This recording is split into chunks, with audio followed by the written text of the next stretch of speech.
Hi everyone, welcome back. So today we're Saturday. It's a really gray day outside, and it's not that cold, but really like a cozy day. And here in Canada we have a lot going on regarding COVID and stuff, and I don't want to get political. I just want to say that it's really bothering me. It's always on my mind, and the only thing that keeps me away from thinking about all this is to play in the dirt, play in the soil, play with seeds.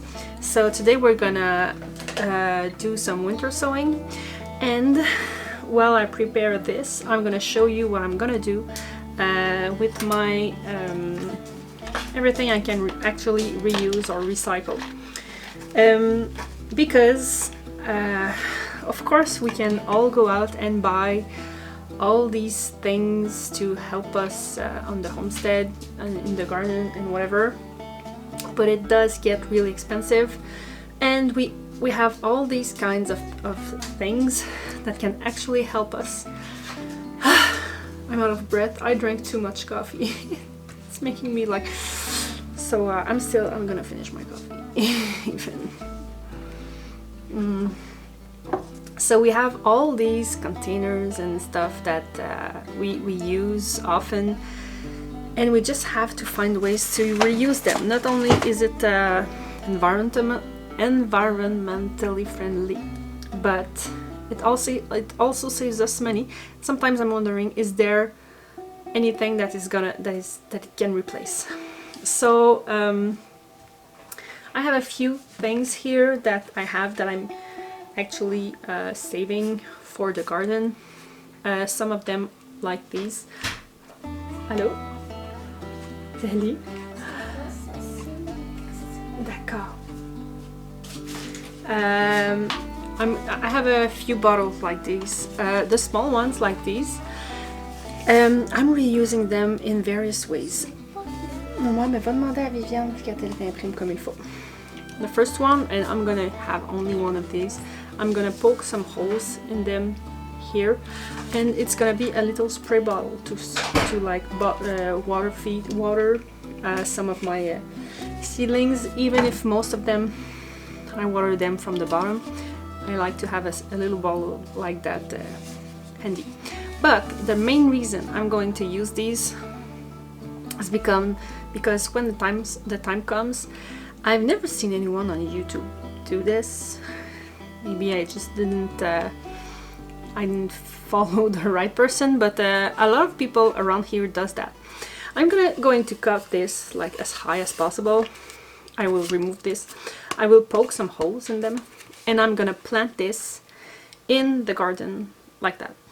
And what I'm gonna do with that is that when I water or it rains, this is gonna fill with water, and the holes are gonna be small. So slowly but surely the water is gonna like water the soil from inside.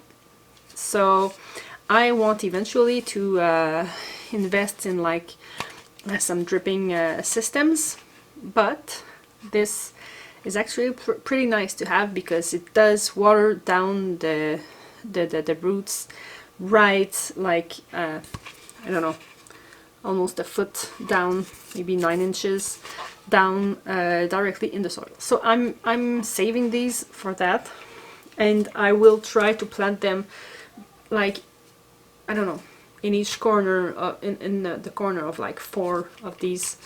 So maybe between like, I don't know, like as much as I can to as close as I can to as many plants as I can. The last thing I want to show you, and that's what we're gonna do today, is winter sowing with these jugs. So I did film a video about this in my French channel, and I did film one for this channel, but the quality in English was just like so bad, and it was not like super in French, so I just decided to just dump it and not do it. But I do order these. I order 2 to 3 gallons of milk like that per week. This is a local farm, and I do have a lot of jugs like these. And I'm gonna cut this while I'm talking to you. I will cut this all around starting from here all around, and I'm gonna leave maybe an inch there. So while we talk about this, I'm gonna explain to you what the point of winter sowing is. Actually, winter sowing, if you don't know about that, it's to plant your seeds in a jug or to create a mini greenhouse effect, and it's actually to reproduce nature outside but with a little bonus of a mini greenhouse. So we have this. I'm gonna put soil in this. So I did put maybe like 4 inches of soil. I'm gonna water this because what we're gonna do, let's say a kale seed. Your kale went to seed and the wind grabbed your seeds and sprayed them all around. How would your seed actually survive? It would be on the soil, on the ground, and there would have like over time they would have snow on top of it, it would rain on top of it, and eventually spring would come back and your seed would sprout. Some of them would actually make new kale, and we could have kale growing. That's how you end up with surprise tomatoes and surprise I don't know, anything. If you've made a garden before, you did have surprise stuff in your garden other than like weeds. So the principle in this is to reproduce this, but to give them the best conditions to actually grow. So no wind or barely any wind, good soil, some kind of protection, humidity, and it's not as wet as I would like to. So we are gonna plant this in some, I did use, oh damn, I didn't, we need to put some holes, damn. It was getting heavier and heavier and nothing was draining. We need to put some drains, some drain holes, and it's really easier to do, ouch. Okay, I'm fine. It's really easier to do it before you actually cut it. Okay, so we do have our holes. I did put back some soil in that. So I did put like some potting soil in that. So the principle is to do that and to have a mini greenhouse. So it does, so the little seedling can have like the basics, the soil, the water, the sun, but have the extra protection that would actually kill them in nature. So they have some protection from, I don't know, predators, pests, wind. The thing is that we will put this outside, and I do have a few jugs outside, and I mean they are under like a feet of snow, but eventually the snow will melt, the temperature will get warmer, those seeds will sprout, they will grow, and my seeds will not sprout at the same time as your seeds. One of the advantages of this is to it's adapted to your climate, your area. I mean, you can live like 5 minutes away from me, but your yard can be like a lot cooler than mine because mine is facing south, and maybe you have I don't know, a lot of trees around yours. So these actually will grow at the right time for your climate, and they will actually grow like a lot, and some can actually like get out of the hole on top of it. So because we're gonna close this and we will tape it and we will leave the top of it with no cap on it. So this is supposed to work and really like be a versatile thing. If you live in Chicago, they will be ready to be put in the soil at the right time in your climate. And that's the difference between having to calculate everything inside with planting your seeds. And I honestly, this is what I read. I never tried this, and you are trying this with me today, this year, and I will plant a lot of them. If you go and check YouTube videos about this, most of them will say that you can do that only with like kale and broccoli, some some frost hardy stuff. But I am on a few channels and a few Facebook groups with like thousands of people that say otherwise. They say you can do that with anything. But people that tried it with like tomatoes and peppers, they did not realize that those being warmer crops, they will need warmer temperatures. So if my kale, I don't know, starts to sprout in May or April, maybe my tomatoes will start to sprout later. And the difference between these and inside the seedlings is that they are going to be hardened off. From what I read, they do not necessarily grow faster at first, but once you plant them outside, next to the ones you grew inside that were bigger when you did plant them in the soil in the garden outside, the ones that you transplanted actually from inside will have a stunt. You will have to harden them outside and stuff like that, but not these ones. And you can actually like let them grow, open it when it's time, and if you have some colder temperatures, you can just come and close them back for the night. So everyone I read that tried it actually fell in love with it, and it's supposed to be a thing that when you try it and you experience it, you just let go of indoor seedlings, which is something I'm excited about because I don't have that much space to grow inside. I do want to actually grow inside, like tomatoes and lettuce and some stuff. I have a few grow lights, and if I could keep them to grow stuff that I want to eat like right now, instead of for seedlings that I'm gonna go put in the greenhouse and then harden off and blah blah blah, that would be cool. And from my understanding, and this is like a hypothesis I made because nobody could actually answer me on this one, is that if it's supposed to be adapted to your outside climate when you put them outside, my logic tells me they would be adapted to my greenhouse like a month before they're ready to be transplanted outside.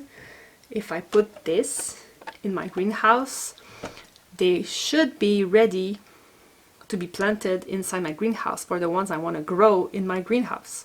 So I want to try that. And from people told me like, yeah, you could do that, but they're not gonna have snow and you're gonna have to water them and stuff, which is fine. I'm fine with that because all the snow that's on the ones I put outside right now, it's gonna melt and it's gonna water them. So of course I will have to actually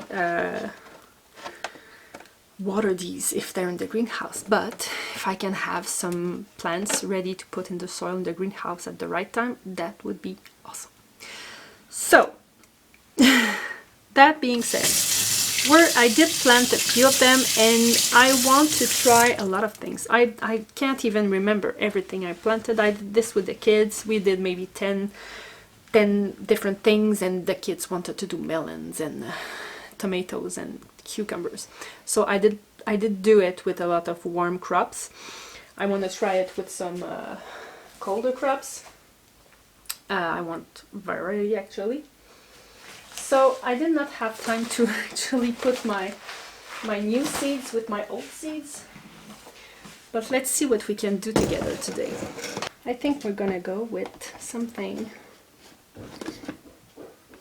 that I did not plant. I think we're gonna go with the Scarlet Runner. We're gonna go with Sugar Snap peas. These are so good. And I will plant 4 or 5 of these. I think I'll go with 5. So just like your regular seeds, we're gonna plant them like that. I want to like try almost everything I can, but I have so many varieties. I don't think I will be able to plant everything, but maybe I can like try a few tomatoes, a few of everything. That way I will know for sure, for me, it's working on it. Because if I can make this work and I still use, I don't know, 2 to 3 jugs a week, that means 150 jugs per year. Maybe next year with 300 jugs I could do everything I need. So there is a little bit of controversy about what to use to mark these. I did buy, because they say Sharpies actually fade out. So I did buy some paint marker. And I'm going to write it on the outside, on the inside, and on this. Aha, okay. Peas. I will just write. Okay, there we go. Peas. At least I know it's peas. I'm gonna write it here. Sugar. Snap. Peas. And inside.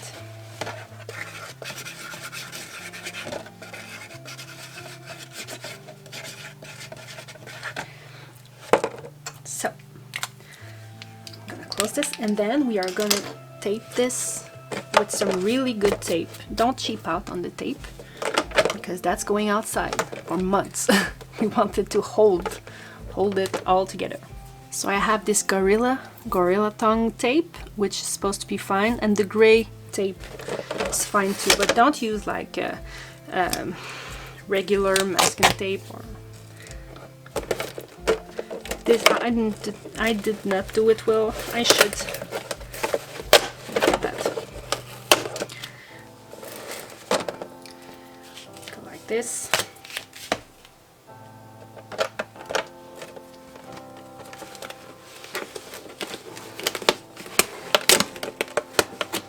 So I should water it, but my soil was already really damp, and I know there's gonna be like feet of snow on top of this. So that's it. I'm gonna put this outside right away because I don't want this to start to sprout. That's why you want to do this like the winter is well established. You don't want to do this like in November or December when there's chances that you're gonna have a few days of warmer weather that is gonna make your seeds sprout. So that's it for today. I hope you enjoyed this. I hope you had some ideas on how to reuse some stuff, and that you realize that you don't need to buy a lot of stuff. I've been, like I've said many times, gardening as more of an amateur for a few years, but it's always been doing great. I did not do it on a large scale, but I've been doing it like in my window. And of course it's better if you have like $10,000 of equipment, but we can't all afford that. And even if we can, it's not always fun to just like go and spend as much when you can actually reuse.